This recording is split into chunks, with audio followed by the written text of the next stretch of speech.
Welcome to The Perfect Stool, Understanding and Healing the Gut Microbiome. This is your host, Lindsay Parsons, and today I'll be talking with Cheryl Sew Hoy, who's CEO and founder of Tiny Health, the most comprehensive microbiome platform for precision, prenatal, and children's health, correcting gut imbalances that may prevent chronic conditions such as eczema, allergies, asthma, and others. And they also now offer adult microbiome and vaginal microbiome tests. As a mother of two, Cheryl started Tiny Health out of her desire to set up her children on a path to better lifelong health. But before our conversation, if you haven't yet followed or subscribed to the show, be sure to do so. And if you want to get transcripts of the podcast, hop over to my website, highdeserthealthcoaching.com, and sign up for my newsletter. They're going to be much higher quality and have no misspellings or incorrect words like the ones you might get on Apple Podcasts. You'll also get my free e-booklet, Finding Your Root Cause Through Stool and Organic Acids Testing, when you sign up. And if you haven't yet done my quiz on which stool test will help you get to your root cause, you can find the link in the show notes and take that. Now on to the show. Welcome to the podcast, Cheryl. Thank you, Lindsay. I've been so excited to come on your show. You know why? Why is that? Before I started Tiny Health, and this was maybe even before 2020, I think I just kind of searched on Spotify, what are all the stool or gut health podcasts out there? And I found yours. Mm-hmm. And so I bookmarked your podcast. It's been there for years. And yeah, so it's such an honor to finally come on board to your show, because this is literally before I started Tiny Health when I found you. Awesome. Well, I'm glad to have you here. So what led you to start Tiny Health? In 2020, I gave birth to my son, and that's the year I also started Tiny Health. Well, I started the company a week after he was born. It's ambitious. Well, yeah, I incorporated the company, and I self-funded a study with 8 moms who was pregnant around the same time I was and giving birth the same time I was. So technically, I started the study before I started Tiny Health, in that my story goes back even before to my daughter, 2 years before my son was born. So in 2018, I gave birth to my daughter by a C-section. And I was really researching the impact of C-section to my child. At the time, I didn't know the linkage between C-section and vaginal birth versus gut health. But then since then, I've uncovered that your gut health, your gut microbiome, where do you get your gut microbes from? And the answer is from your mom at birth. You first get some vaginal microbes from labor and going through the vaginal canal, and then some gut microbes from the fecal fluid during labor. And then through breastfeeding, the mom is continuing to transfer some gut microbes from her gut to baby's gut. So then I was uncovering all this research about how not bypassing the vaginal canal can lead to baby having higher risk of eczema, allergies, and asthma. And so I was alarmed, obviously, for the C-section I couldn't control, and also trying to figure out if I can rebalance my C-section baby's gut and restore her gut, the missing bacteria that wasn't there, to prevent her risk of chronic conditions. But obviously I was in that research mode, so I didn't get to see her gut.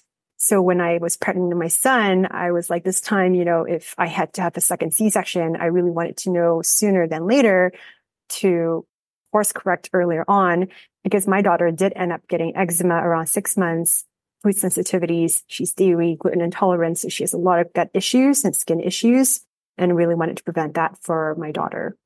Yeah, my son was also C-section, and I did give him some probiotics sometime, I think, but it may have been later on.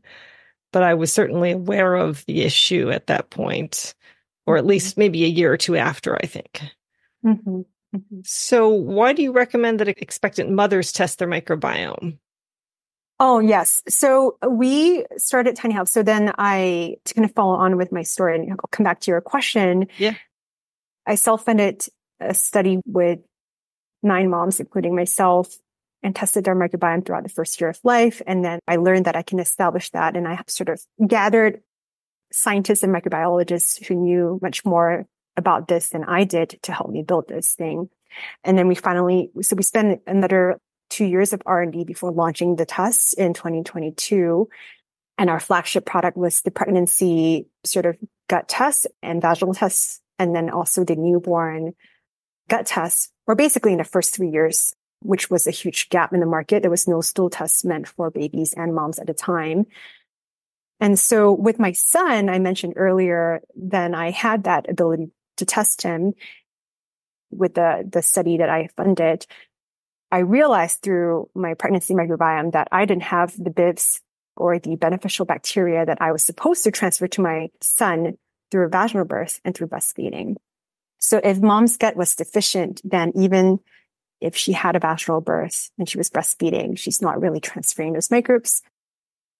Dr. Martin Blazier is a really well-known scientist or microbiologist. Mm-hmm. You've heard of him. Yeah, he wrote this book called Missing Microbes. Right? Yep. Exactly. That was what launched my interest in the gut microbiome. Amazing. Yes. And he's well respected. And I think there's even a documentary now that he created with his wife. And so he talks about how overuse of antibiotics is really causing a depletion of these essential microbes in our guts, right? And so that was the microbe that was depleted in my gut. I didn't have any bifidobacteria. I had zero. And that is the most essential microbe that a mom should have in a way to transfer to her baby at birth, either through labor and birth or through breast milk. So it's interesting now that we have been in the market for about 2 years. We've seen over 25,000 families. So we have a lot of samples, a lot of infant samples too. In 30% of the cases where the child was vaginally born and breastfed, they didn't have any BIVs. Where we had mom's gut sample, the mom didn't have any BIVs either.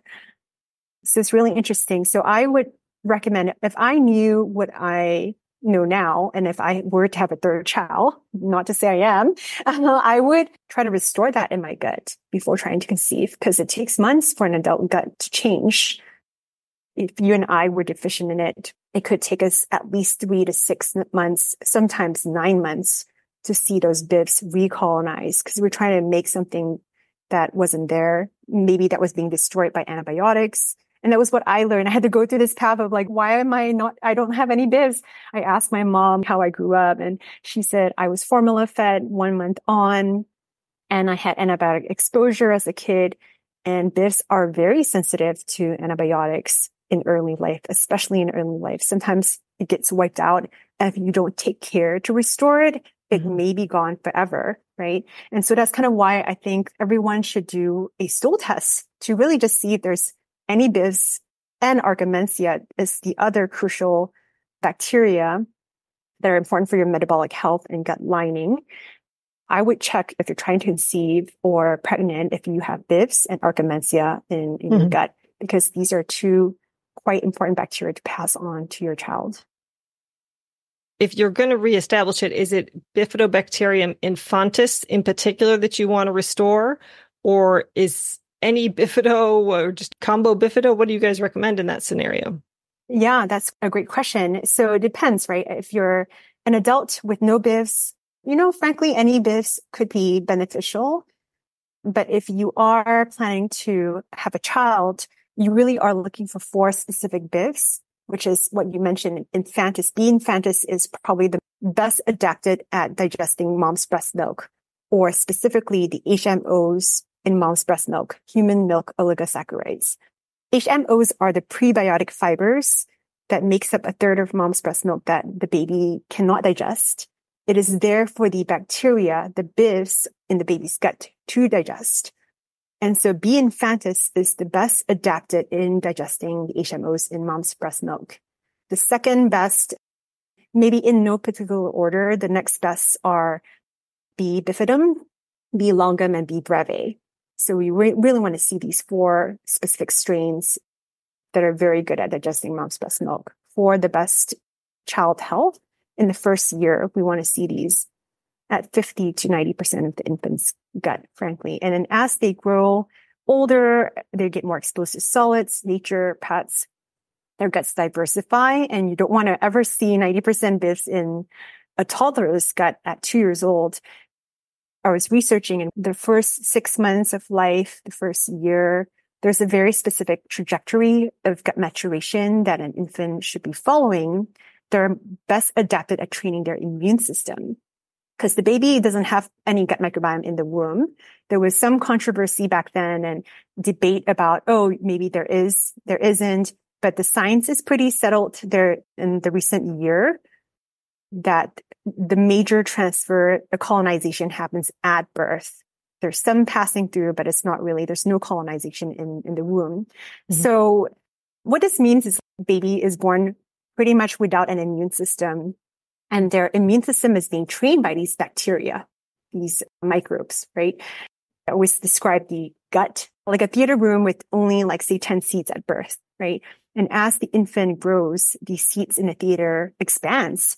When they start solids, it may expand to 20 at first when they're just nibbling stuff. And then when their solids have been established, it may expand to 50. And then as they grow up past 1 year, it's quickly expanding to 100 seats, 200. You and I now at our age probably have 300 to 500 species, meaning 300 to 500 seats in that theater. So our theater is huge and very complex by now, but an infant's theater is very small and developing. So that's why those early years are so crucial to get the right balance, because this right balance of beneficial versus unfriendly bacteria is there to train their immune system. What's friend, what's foe, to recognize if they should react to it. So the reason why eczema, allergies, and asthma is so tied to the gut microbiome in the early days, and there's a sign of dysbiosis linking to these, is because it's a sign that their immune system wasn't trained correctly by the right balance of bugs. It's overreactive. It's overreactive. Yeah, it's pro-inflammatory. In these babies' guts, often see zero bifidobacteria. So instead of the BIVs that we just mentioned, the 4 BIVs, taking 9 out of 10 seats in the theater, it's the other way. It's maybe 0, and then 9 out of 10 are E. coli type bugs, Klebsiella, maybe Streptococcus, Staphylococcus. All opportunistic bacteria that at higher levels are pathogenic. Mm-hmm. And babies can tolerate that much. Sometimes parents are shocked, like 90% E. coli, is my baby sick? And the answer is no. Babies, again, are born without an immune system, and they can tolerate really high amounts of unfriendly bacteria. But you do see it in terms of symptoms. You get a colicky baby, a gassy baby, a baby who can't sleep very well. And then you get eczema when they start solids at 6 months. So it's kind of that high level of unfriendly bacteria, of opportunistic pathogens, is sitting there creating this really inflammatory event in their guts and not training their immune system properly. And so when they finally are met with a dietary allergen or a dietary new thing at 6 months, they get triggered and then the eczema happens. Yeah. And so given that you guys now have sequenced all these infant microbiomes, I'm curious because there are different strains of Bifido infantis, and some are a lot more expensive than others. Mm-hmm. So I'm wondering, is the Bifido infantis you're finding in the guts of healthy babies who have the right microbiome the same as any one of those strains they're selling out there as probiotics? Or are there a number of different possible Bifido infantises that are good enough? Yeah, this is a great question. B. infantis, we've seen some native B. infantises from mom and baby, and it's really hard to say. We would have to do a proper study, and we do have the data now to really dive into it.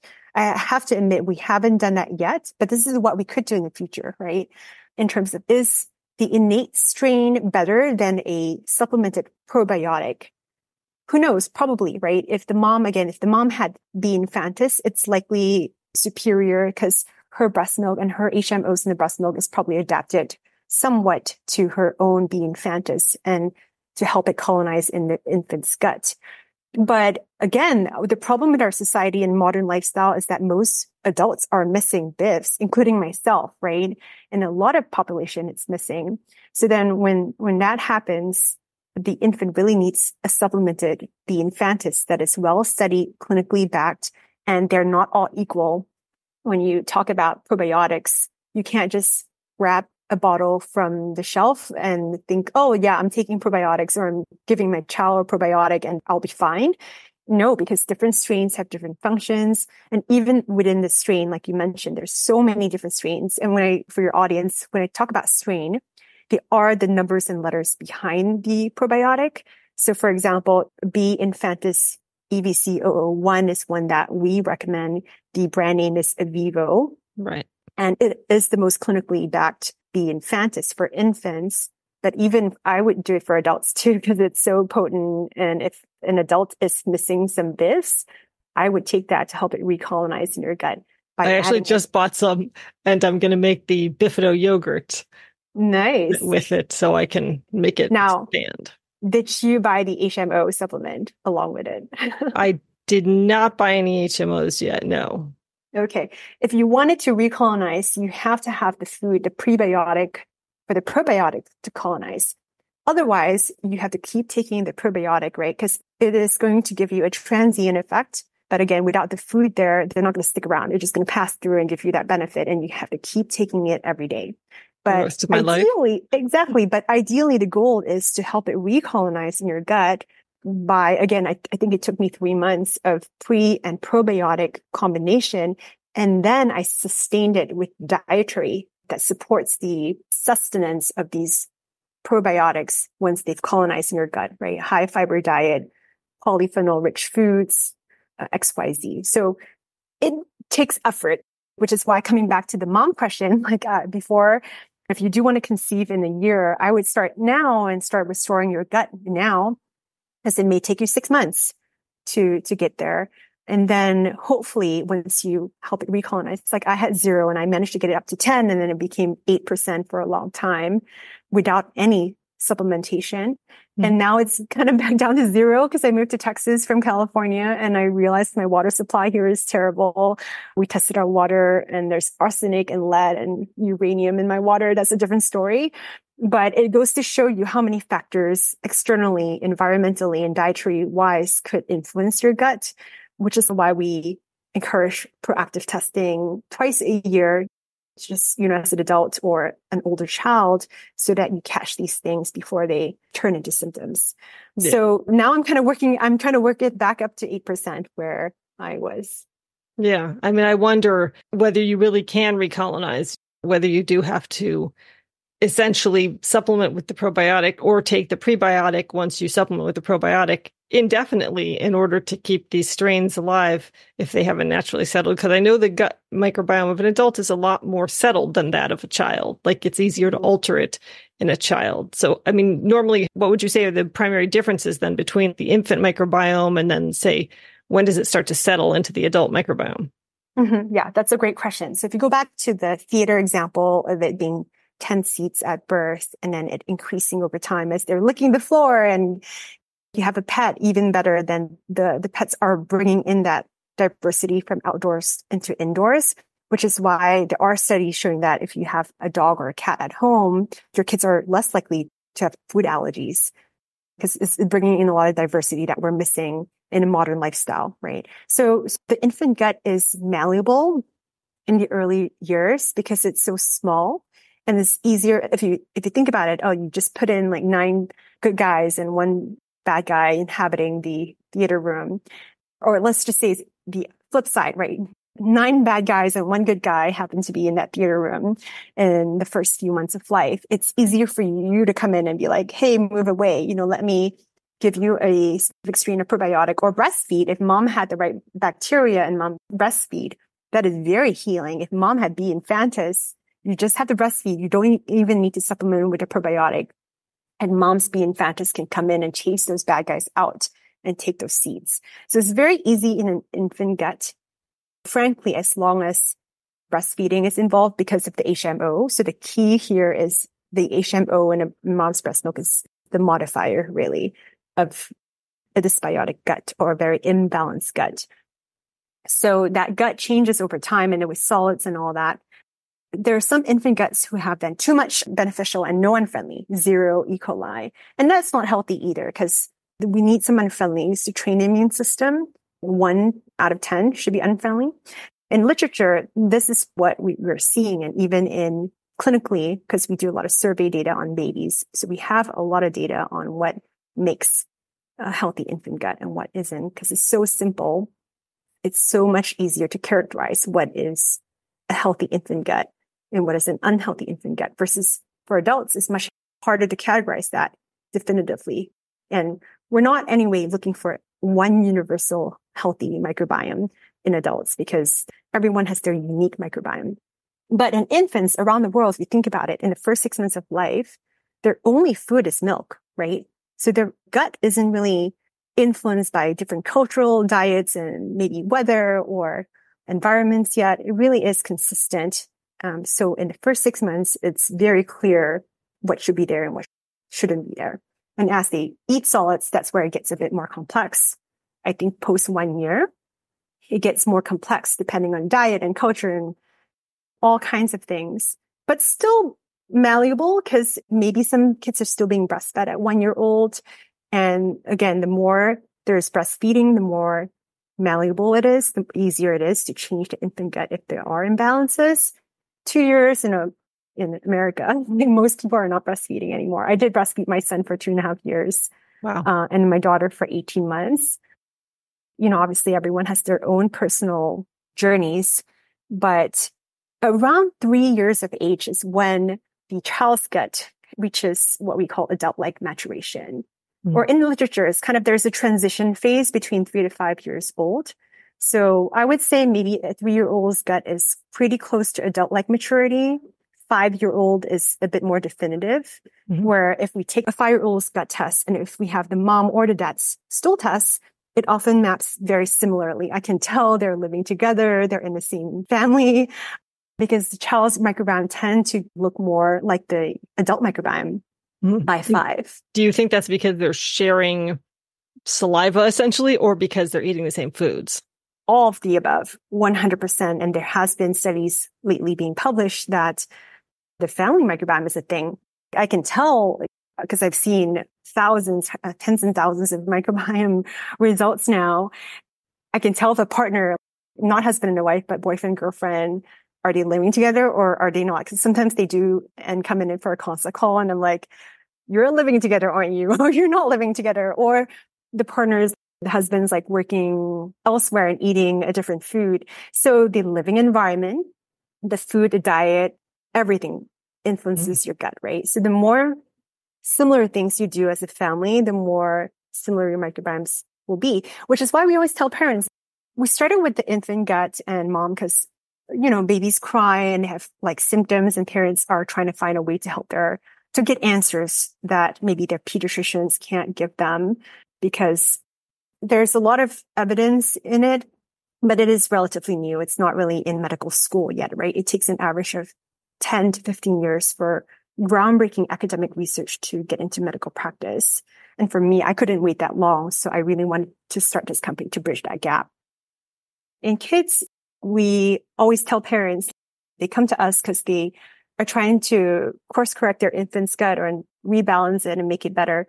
But we're like, what about you? Your child's gut is eventually going to look like yours. So doing a stool test is, especially from a perspective of your baby's lifelong health as it relates to your immune system training, you can't just course correct in a point of time because it's a lifestyle. It's a repeated thing. You have to have good dietary habits as well. And not everyone needs supplements, but if you do need them, you should know what specifically you need based on your test. Whether you do a stool test for your gut health or a blood test or nutrition test, we always believe in testing and not guessing. And then lifestyle changes too, right? A lot of parents were educating on very toxic household cleaning supplies, antibacterial soap. A lot of parents are now, from the pandemic, germs and bacteria and viruses is scary to them. And so we're overusing these antibacterial soap that gets into our child's mouths and guts, right? And it's not just killing the bad bacteria, it's killing the good bacteria as well. So we're giving a lot of education on lifestyle changes as well. Like people are not spending enough time in nature and outdoors and all that. And it may sound generic, but it is true. We are deficient in diversity and we used to spend 90% of our time outdoors and 10% indoors, but now it's the reverse, right? We're spending 90% indoors and 10% outdoors. So a simple thing like open your window once a day for at least 30 minutes is going to change the microbiome of your environment and your household to invite some of that outside microbiome in to help your child diversify. So all this is to say, like you have to think about your family's microbiome holistically and not just help your child, but not care about your own microbiome. Do you have unspecified gut health issues and haven't gotten tested yet? Or diagnosed SIBO, IBS, IBD, or Candida? My newest supplement, Serum Bovine Immunoglobulin, or SBI powder, may be the perfect thing to try. In a randomized, double-blind, placebo-controlled study of adults with IBS-D, GI symptoms, including loose stools, hard stools, flatulence, and incomplete evacuation, were significantly improved with a 5-gram-a-day dose of SBIs after 6 weeks. And abdominal pain, bloating, and urgency were also significantly decreased after 6 weeks of use at a dose of 10 grams a day of SBI powder. It's basically the immune system of a cow derived from plasma and made into a powder, so it binds and neutralizes a wide array of pathogenic bacteria and fungi and carries them out with your stool without hurting your beneficial microbes like antibiotics or even strong antimicrobial herbs will. It's also been shown to decrease intestinal permeability, decrease fat in the stool, increase the absorption and utilization of nutrients, and increase lean body mass. So give it a try today at perfectstool.com, where you can also find my supplement Tributrin Max, which helps solidify stool and slow down motility for people with diarrhea or loose stool. And so you mentioned eczema and asthma and things like that. Are there any other signs you might see to think, oh, my child's microbiome might not be properly developing? Or even if, I know if you had a C-section, that's sort of an obvious likely thing, but if you didn't have that. Mm-hmm. I mean, because the immune system, the lifelong immune system training of the child is so tied to their gut bacteria at birth, knowing what I know now, again, why wouldn't you test early to get that snapshot of what was there at birth? So the earliest sample you can take is the 7-day sample post-birth, and that will give you a clear idea of what seeded the baby's gut at birth. And then if you wait till maybe 2 to 3 months, start to see if mom was breastfeeding, if mom had the B. infantis or bifidobacteria to be transferring to baby's gut. So by then, if baby had 0 bifidobacteria by 3 months, then we know probably the mom didn't have it. And by the way, if dads had it or older siblings have it, they can pass it on to baby too. So sometimes we do see no bifs in mom, and then the infant has bifs, but we're like, where is this from? And when we have an older sibling who maybe went to daycare and had that colonized from daycare friends or a dad, we see that passing on to infant. So it's really interesting. If the baby is completely deficient of it, that means nobody in the household likely has it, and everyone should be working on that thing as well. I think that is quite crucial, and C-section is definitely a thing because the baby's being exposed to the antibiotics from the procedure and they're not passing the birth canal. However, again, the breastfeeding is the number one modifier of an infant's gut. Yeah. So yeah, that is very healing. But there's various things that you can do to restore an infant's gut. Yeah. But are there any other conditions that you might see in your child that would clue you into the fact, say, I'm sure there's people listening who have 1-year-olds and 2-year-olds and 3-year-olds. What might they be seeing in their child that would let them think, maybe something went wrong with the microbiome? I mean, the common things in infants, there is a colicky signature or gassiness. Those are very common symptoms. If a baby is crying a lot and maybe not meeting that colic definition specifically. But as a mom, as a dad, you have your gut feeling that something is off, right? Mm-hmm. If they're constipated. By far, the most common issues that parents come to us is eczema and allergies. Mm-hmm. And now there's a lot of cow's milk protein allergy kind of symptoms. But again, colic and sleep issues are also very correlated with infant gut. So almost all of the kind of common baby symptoms that you can think of can be linked back to the gut, and it can be linked back to bifidobacteria. Having had a child, before you go on, I would say, I know that loose stool is a normal thing for a breastfed baby. Liquidy, sort of yellowish stool, right? Yes. My son was breastfed, but also bottle fed because I didn't have enough milk. So I know that they tend to have more solid stool if they're being bottle fed too. Mm-hmm. Yeah, just wanted to bring that up. Now go ahead with what were you going to say with the older kids? Yeah. The range of normal is wide in infancy, right? I get asked a lot, what if they only poo once a week, but they're breastfed? And that could be normal, or they poo 5 times a day breastfed, and that's normal.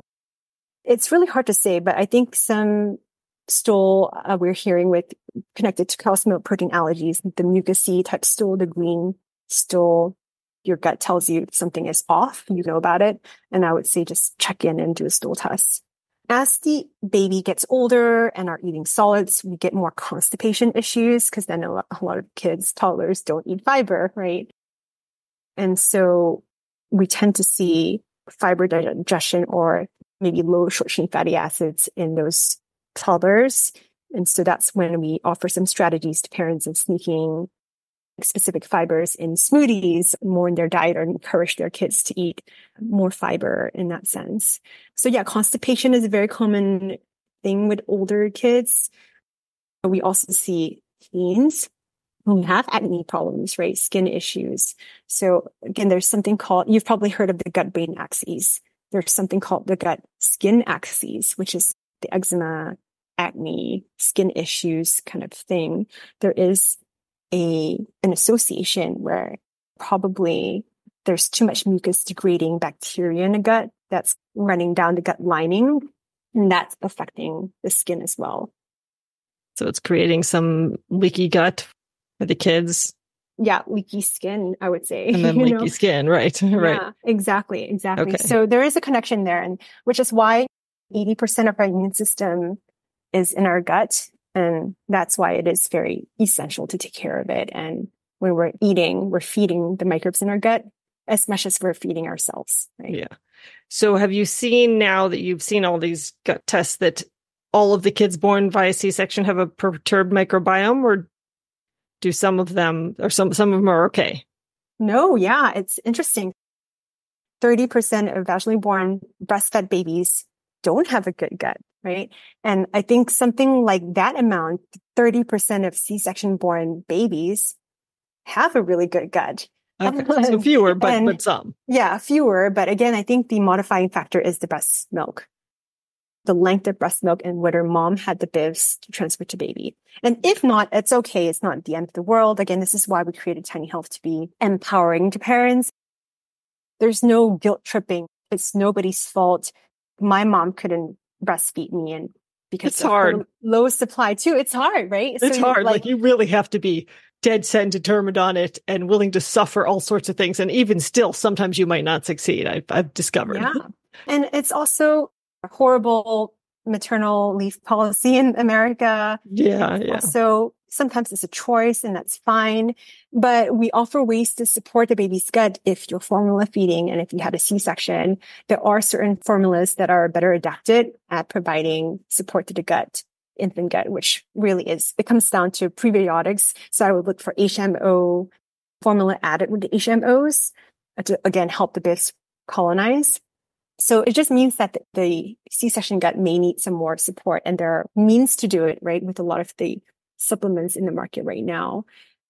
So again, we help, and sometimes we help validate, because we had a C-section mom cry when we were on a consult call with her because her baby's gut looked perfect. And she was like, I did all this work and this has validated her work. And we told her to stop the probiotics she was giving infants, because she was giving the wrong kind of probiotic. She was giving a lactobacillus-based probiotic, which didn't change or impact her infant's gut. And so she got rid of it. It wasn't doing anything anyway. And so for her, it was very validating as well. Mm-hmm. So back in the day, when maybe 5-10 years after Martin Blazer's book came out, there was a lot of talk about the fact that babies get the microbiome from the vaginal canal, and that, you should reseed your baby's microbiome by taking swabs. And then it all came out that most of it's actually coming from the fecal matter that they're encountering as they're born. So I haven't heard as much about the seeding your baby's microbiome by putting fecal matter in their mouth. I'm just curious, what's out there in the world now about that topic?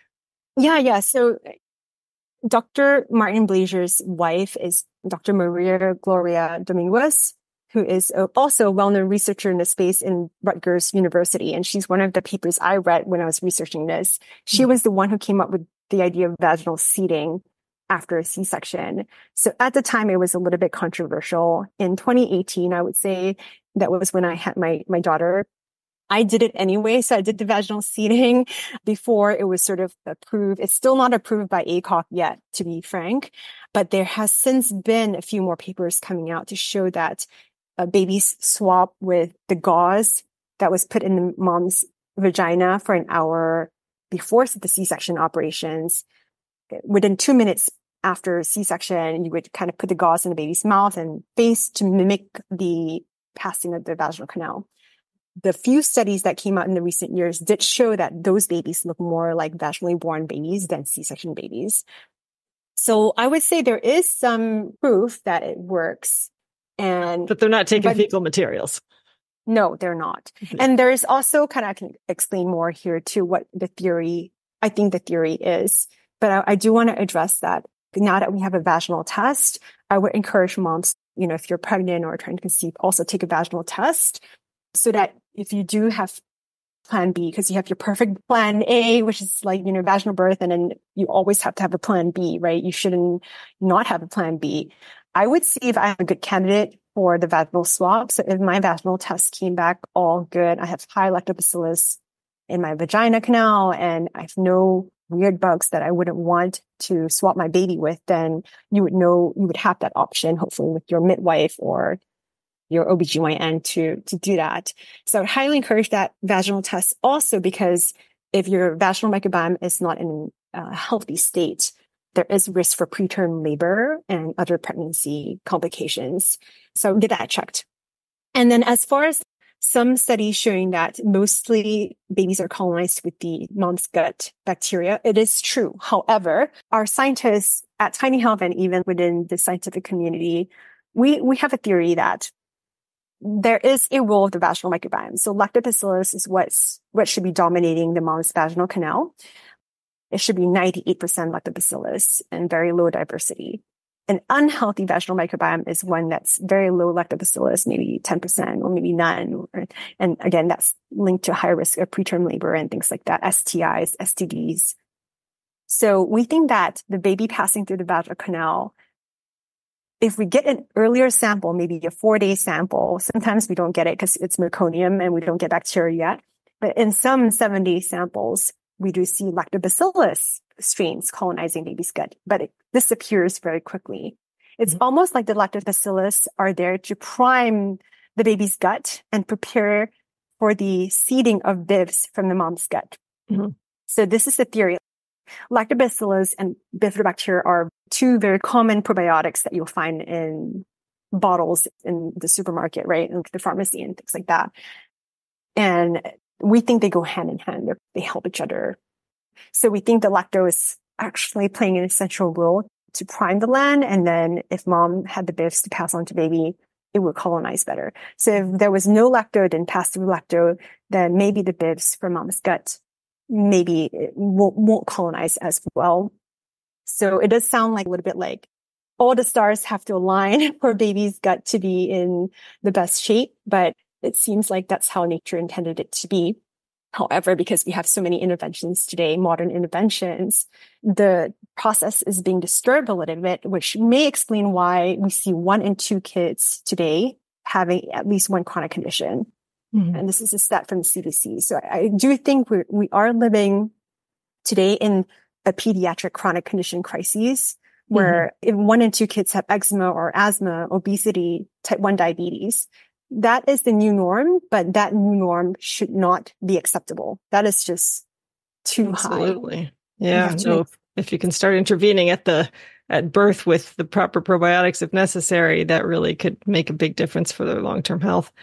So speaking of crises, I've heard numbers now for autism, like 1 in 26 kids or boys, I'm not sure which, was diagnosed with autism. And I'm curious, are you taking conditions when you take in these microbiome kits, and have you seen any kind of a microbiome signature associated with autism or with ADHD or anything like that?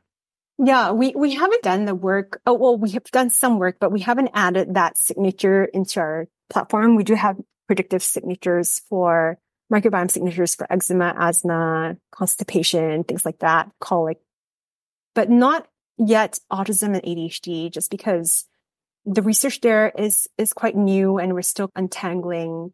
Because for things like autism and ADHD, more likely than not is bidirectional. So is it the imbalanced gut that's causing the autism or behavioral issues, or is it the behavioral issues that's causing a bad gut? The answer is probably both of them, right? It kind of has a bidirectional effect, which makes it more complex and harder to untangle what we want to show. But there's definitely studies that show that if you modify the gut it leads to behavioral issues. So there is definitely a gut-brain axis connection for sure. And in some studies, I think because we do like more kid and infant studies, we found a study where it has shown that an imbalanced gut in babies as young as 6 months old could be predictive of ADHD later in childhood. But again, that's just one paper. Mm-hmm. So it's a lot to untangle. And our science team is very rigorous in the way that we want to see multiple papers supporting the same notion, the same taxa, the same microbial signatures before we put it forth. But it's emerging research, right? So we're continuing to track it. We know that the gut bacteria produce metabolites, which can travel to the brain via the blood, so crossing the blood-brain barrier and influence brain functions and affecting mood, cognitive functions, and neurological health for both kids and adults. So we know there is a linkage. But yeah, we're in pretty early days on that work. Okay. So I did the Tiny Health gut test, and mine was a pro test, but I don't know that I saw that offering on your website. Is that a new offering or something you have to go through a practitioner for? How does that work? Yes, it is something that is practitioner only available. And I ordered that for you because we're probably familiar with the more conventional PCR tests like GI map, GI flex. Right. And so the pro tests that we offer has to be ordered by a licensed practitioner to help you interpret it. And the only difference between our regular test and the pro test is that it adds on the stool chemistry markers, right, which are the calprotectin, secretory IgA, and all those markers. So we do have it actually. If you go to tinyhealth.com, I think /store, if you scroll down a little bit, you'll see the pro test. If you click through it, it will bring you to the practitioner website. So we now do actually have a new partnership practitioner website called poweredbytiny.com. That's a bit more practitioner focused because we realized in the 2 years that we launched, a lot of patients or users are taking the results to their doctors. And that's how we have hundreds of doctors in our network now because they want to learn more about how to interpret our tests. And a lot of them are functionally trained. They're integrative or holistic health practitioners, and they want the stool chemistries. So we created the pro tests for them to have additional measurements to host immune response. So does that mean that people can go to your website and order the pro test and you provide the practitioner for that? They have to order it through their practitioner. Okay, they have to know the practitioner themselves. Okay. Correct. Yeah, because they need someone to walk them through. I mean, in the future, we do have our own health coaches. I think it's just a matter of we walk folks through our shotgun sequencing results, the microbial part, because we are experts in it. And the stool chemistries, we feel like we need the right practitioners who know those markers really well. So I think maybe in due time, we will offer that. But right now, they have to order it through their own practitioner. Okay.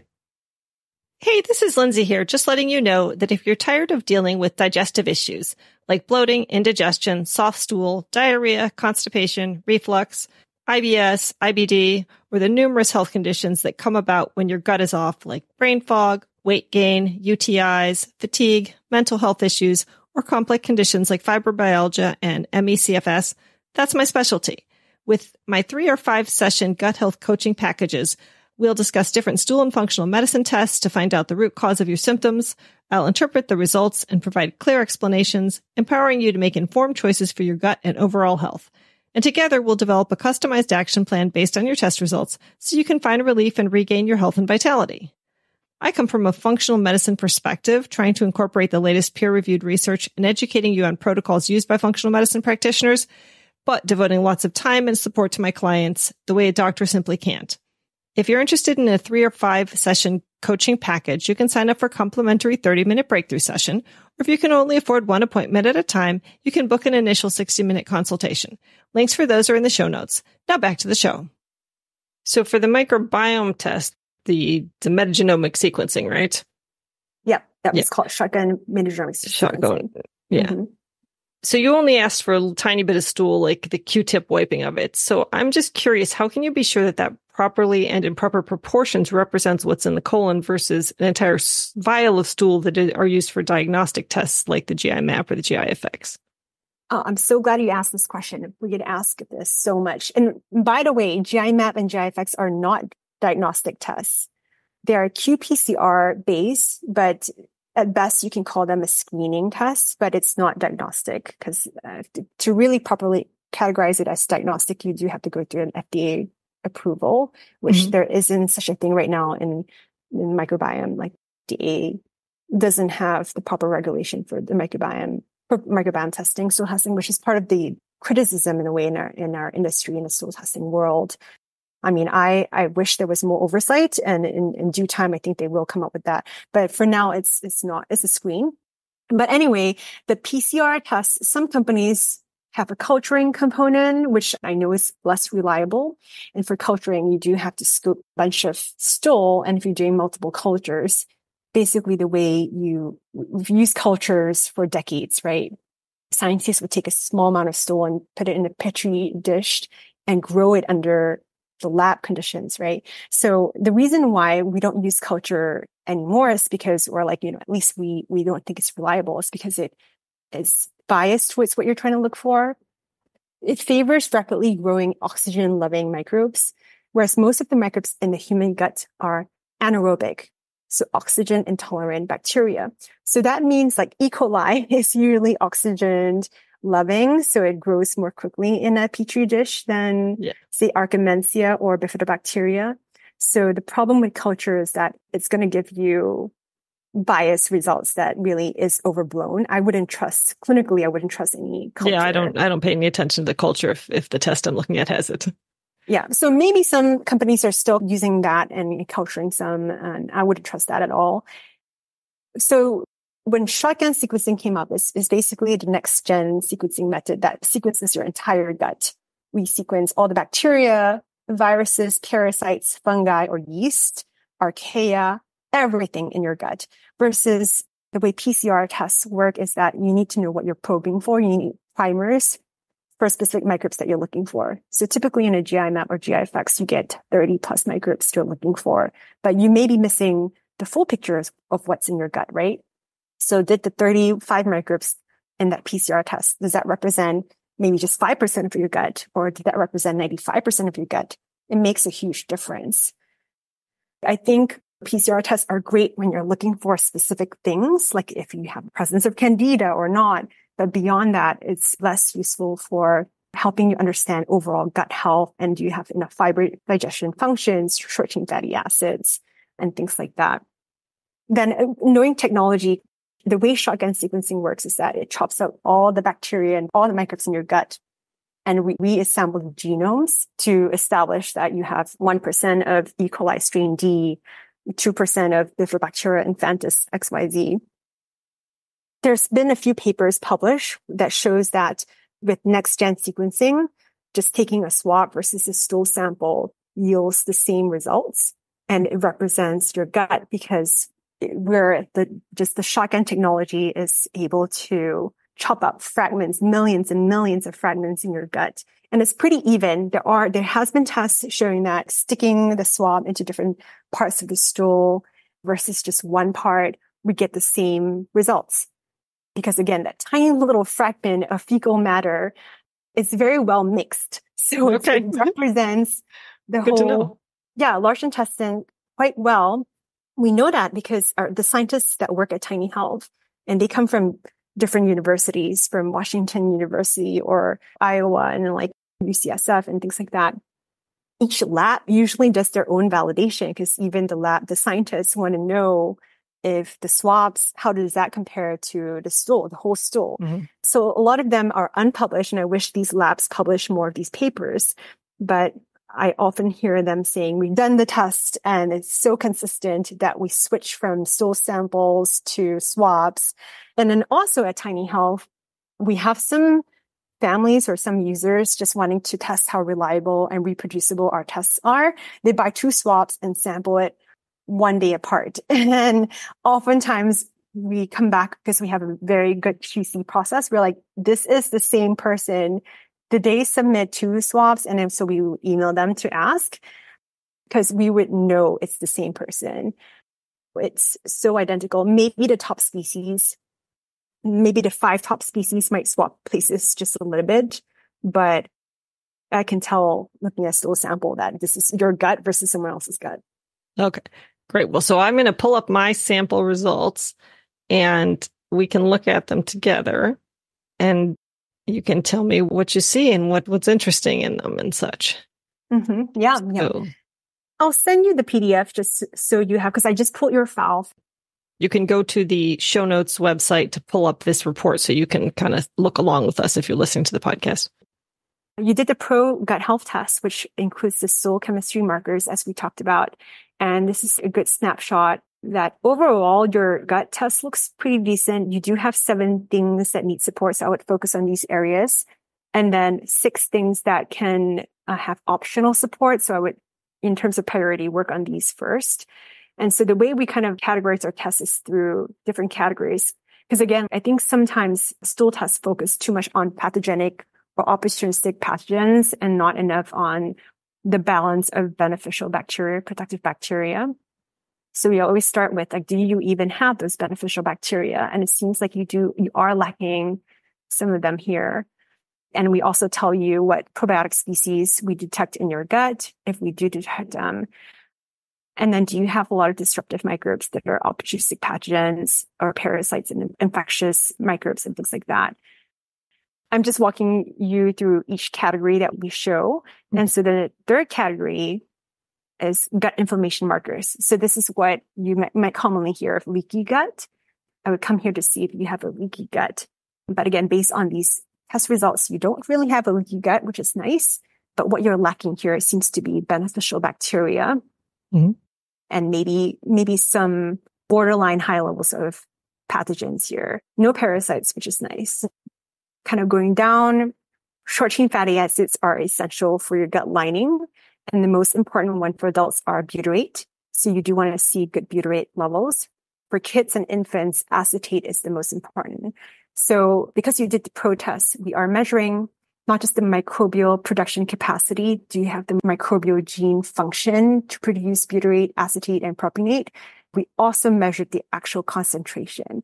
So it seems in this results, your actual concentration, for the most part, is okay. It is a little bit low, and that's driven by your acetate being a little bit low.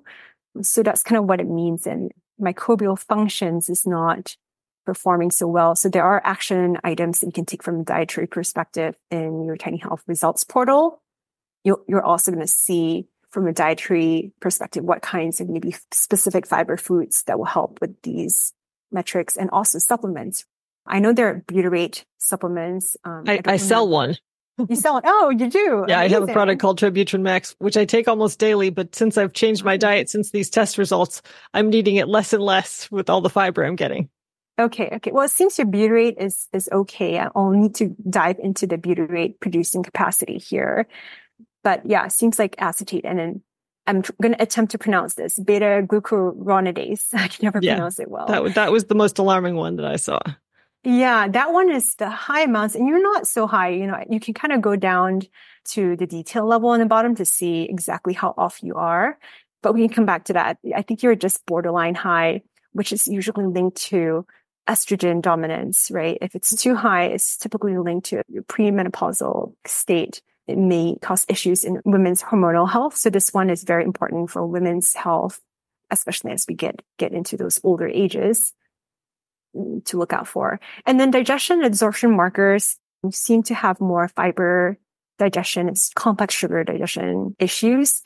And we also have some dietary recommendations there on how to improve these markers, because it may mean that eating specific fiber, and we'll have to see what kind of fiber is triggered in you, that you may feel a little bit discomfort in eating that. So this is also a question we get asked a lot. It's like, oh, if my gut isn't adapted to digest these fibers and eating them causes me discomfort, then why should I eat them, right? Ideally, the human gut can handle a large variety of foods. So if you eat certain foods and you don't feel good, it may mean that you may eat more of that to encourage more bugs that can digest that. Then that enables you to eat a variety of foods in the future. Ultimately, that's what we'd like to work towards. Some other stool tests tell you not to eat certain foods and eliminate it from your diet entirely. We don't do that because we believe that sometimes eliminating certain food groups out of your diet may lower diversity and cause more issues. Again, it depends on what your conditions you have. You have some people are on a FODMAP diet for a good reason if they have certain digestive issues, right? But if you're a healthy gut, if you have a relatively and you don't have these conditions, then we would really encourage a large diversity of foods. And then, yeah, like some of these other balance and robustness, you don't really have an overabundance of one or two microbes. Some people have that, which makes diversity very low. And then we have a population chart here that compares you with everyone who's taken tiny health tests. So at this point, maybe we're closer to 30,000 samples. So definitely there are things you can work on. And I think you mentioned that you have had some conditions, right? And you were bloated when you were taking this test. Yeah, I mean, I have autoimmune SIBO, so I always have that. And I have been letting myself get sort of out of hand in preparation for a stool test or a breath test by my doctor to get a hold of some antibiotics. So the SIBO bacteria that is connected to the methane. Yeah, no, I don't have that one. Yeah, you don't have it. That's not my problem.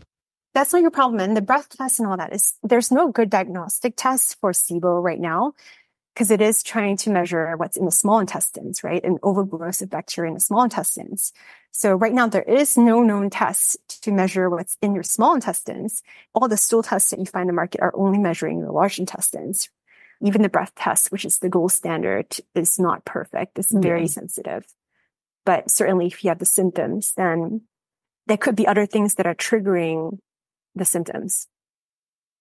So if you go down to page 5, this is where you go down to the detailed level and all those things that were triggered, like you're low in bifidobacteria, but you do have infantis. So this is your native strain, which is nice.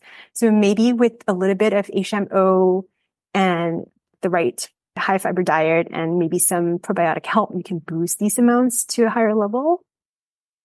And Archimensea, at least you have some. So Archimensea is really important for your gut lining and metabolic health. Yeah, I take a pendulum product, the metabolic daily. So I have done that in the past and I'm doing it now. But of course I paused for a couple of weeks to take the test, but something's still there. So I was glad to see that. So it's good because I have 0 and I have not, it did colonize temporarily when I was taking pendulum too. And as soon as I stopped, it disappeared. And this one, if you don't have any, it's harder to engraft. It's just really hard. The fact that you have some is a really good sign. So again, if you have some, I think continue on the pendulum and the polyphenol-rich foods and maybe an HMO and checking again, because you don't want this to be too high too, right? Because Archimensea is kind of a bacteria that replaces the mucus of the gut lining. So if you have too much, it's degrading the mucus too quickly and it could be linked to eczema and skin issues as well. So you don't want that too high. We also see it shooting really high as an inflammatory event. Your immune system may be reacting to some pro-inflammatory events. So, but it's very temporary. When we see spikes to like 14%, something happened and it comes back down. Okay. Yeah, it's very mysterious. Archimensea is a very mysterious bug, but we know that it is quite important and you do want it, and few percentage points would be just nice. And Faecalibacteria it's an anti-inflammatory marker. This is important. Again, through a lot of dietary actions, you can help improve this bacteria. But let me just instead of going one by one, because this is a lot to go through, are there any specific areas that you want to double click into? We see a little bit of C. diff here, which is why it's yellow. And this pops up with prior antibiotic use. So I would ask if you've had prior antibiotic exposure. It's been a long time. But I take antimicrobials, herbs on a relatively regular basis. As soon as the SIBO starts acting up, I'll dose myself with herbs again. So. Yeah. So we see some, not a whole lot, 0.05%. Just say keep an eye on it. I mean, this is where if you do need antibiotics, I would be more careful because we know this tends to bloom with antibiotic. It's antibiotic resistant. Yeah. Well, I can take some of my other product, my serum bovine immunoglobulins with it. So I love SBIs. I do that when I travel. I do that when I have high pathogenic bacteria, gut inflammation, signs of gut inflammation. That works wonders to bind these toxins. So maybe it was higher before and then you've worked it down. Because again, your gut doesn't look that bad. I was pretty pleased with what I saw overall, except for the high beta glucuronidase. That was what bothered me because I know that predisposes you to breast cancer and to colon cancer. So I made a quick turnabout in my diet and have reduced meat drastically and have kicked up fiber and beans and lentils drastically.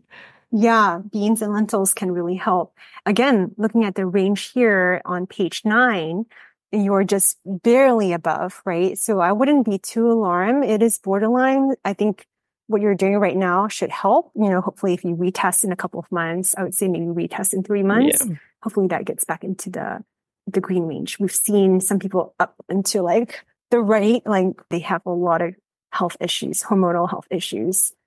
Yeah, I've always been a bit estrogen dominant, but I'm in menopause now, so I can't imagine there's a lot of estrogen circulating in my system other than that's coming from the patch I'm wearing. Yeah, for sure. So it's good to keep it in check for sure at this age. We were wondering what the fiber digestion thing that was flagged, so resistant starch was flagged. And this, if you eat rice or potatoes, I would say cool it down first.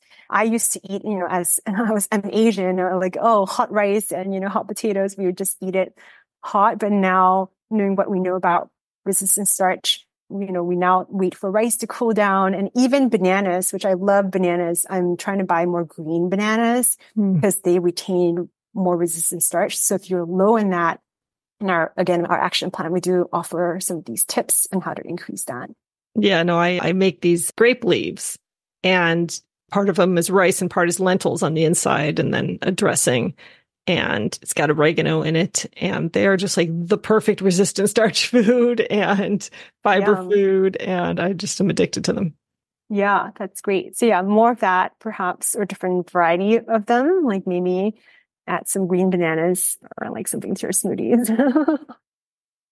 Yeah. And then this one, you have 0 RPKM for this one. I am a little bit less familiar with, so I'll have to go back into the web portal to figure out.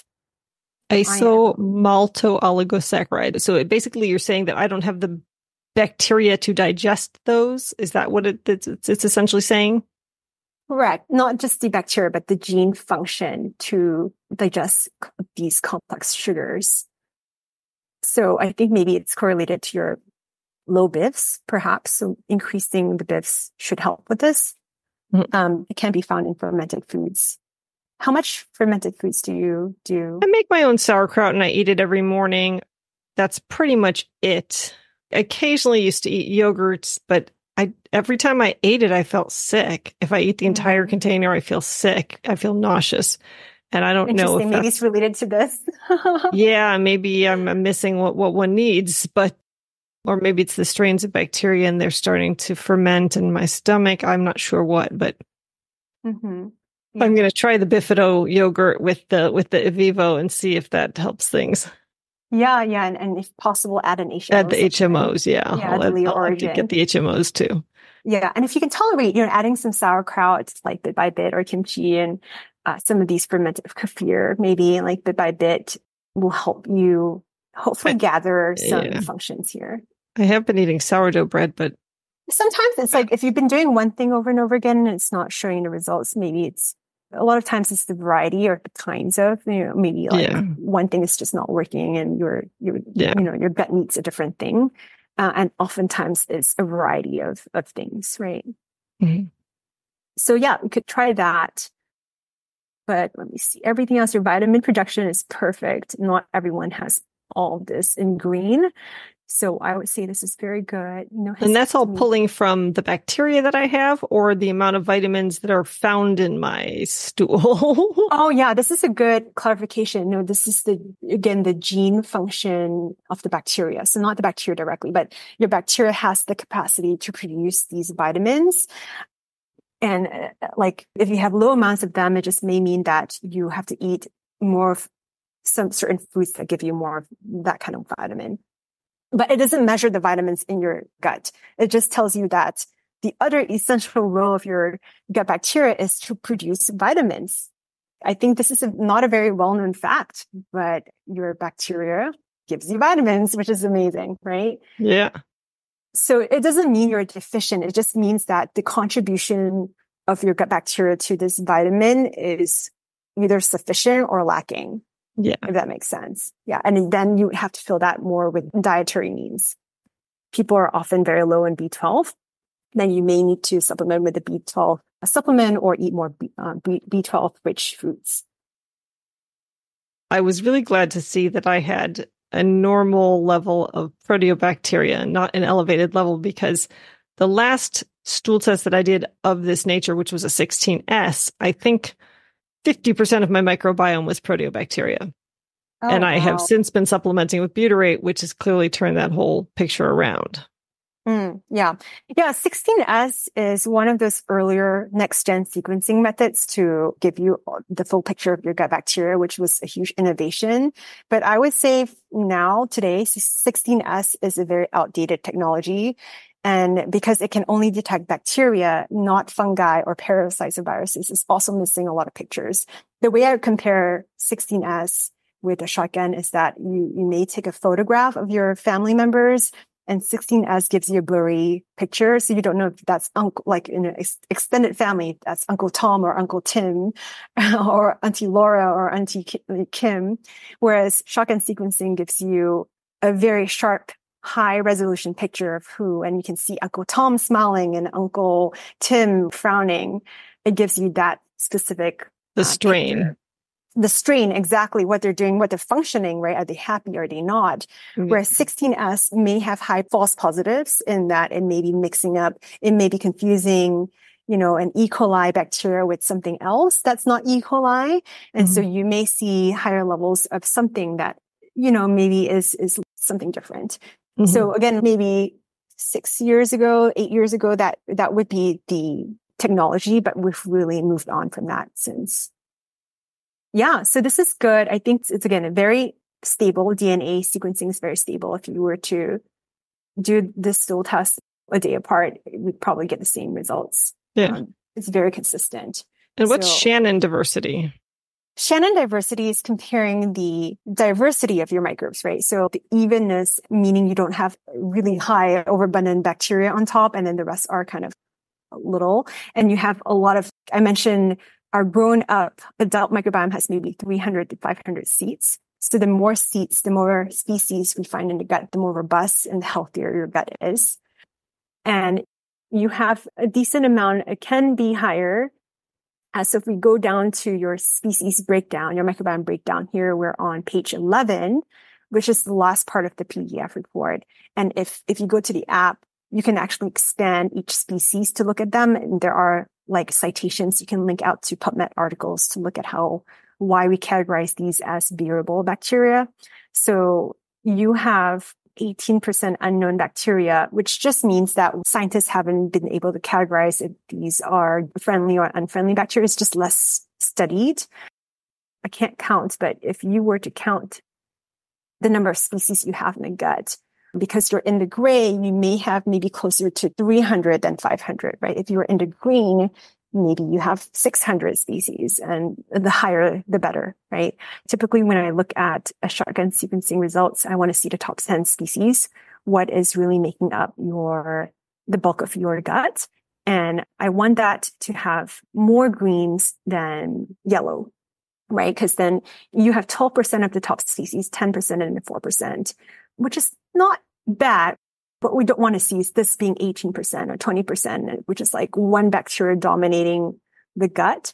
So the evenness, the Shannon diversity index is also linked to evenness.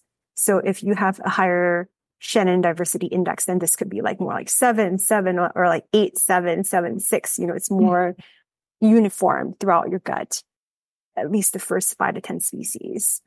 So typically we want to ideally see some of these Blauschia, which is linked to, I think, butyrate function and things like that, being higher on top. And because you have your top 3 species as variable, too high of these amounts of bacteria are linked to certain kind of conditions. Again, they're not terribly high right now, so I wouldn't be alarmed by these. But it's just very interesting to know, right? Like if you do have a family history of certain, like I see type 1 diabetes here and Crohn's disease here. Again, so your top 3 species are kind of not to freak you out on anything like that, but it's just something interesting that is connected to what's out there in literature, and we did detect it in your gut, something to look out for, perhaps. Yeah. Fortunately, we don't have any of that in me or my family. So interesting. Yeah. So again, it may not be anything, right? Again, it's when you see these conditions, it's connected to higher levels in people who do have these conditions than other people who don't have the conditions. But like the DORI, for example, is 4%. It's pretty low. So I wouldn't be concerned about that.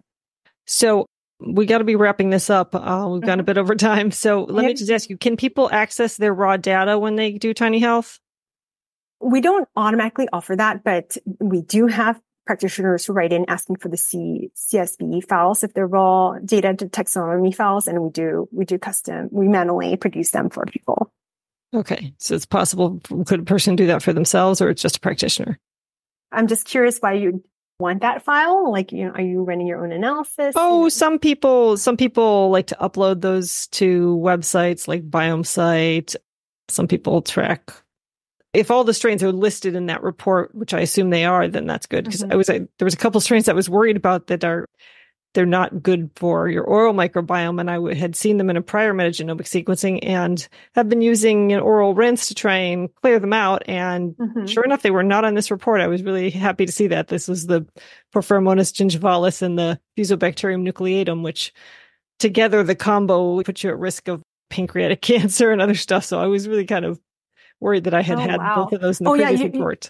You don't want to see any oral bacteria in your gut for sure. It's not a good sign usually. But yeah, we're glad we didn't see any of that. We can definitely share the taxonomy files with you. So I know that you offer like a membership option. Can you just tell people a little bit about what offerings you have now on the site so they know, and then we'll wrap it up. Yeah, for sure. Thank you. So we do have a membership program called Tiny Plus, where you do get 2 kits up front and a consult call with our microbiome specialist. It's a 30-minute call to walk you through a report. The membership is $3.99. And I believe you may have a coupon code, right, to share with your audience. If not, we will get you one. I know I got a link, and it may be that the coupon applies on the link. I'll put it all in the show notes. Okay, sounds great. Yes. So we did have that option because, again, we think that this shouldn't be a single time point. Whenever we have 2 data points of the same gut, we see the trajectory of change. And especially as it relates to early life, we want to see if it's trending and maturing in the right direction. And as for an adult gut or an older kid, it's proactive. Updating your baseline every 6 months is a good idea, because you never know when you need medication, when a diet change, when you move or get sick with a stomach bug or need antibiotics. So then having that baseline is really helpful to help you recover and restore the missing bugs. So I would say, like, for those reasons, the membership is really good as a proactive step for your overall well-being and health. Especially if you have an infant, if you're trying to conceive and pregnant. I would even do 4 times a year to sample the infant. We also have targeted programs, what we call targeted programs for people who are dealing with a chronic condition.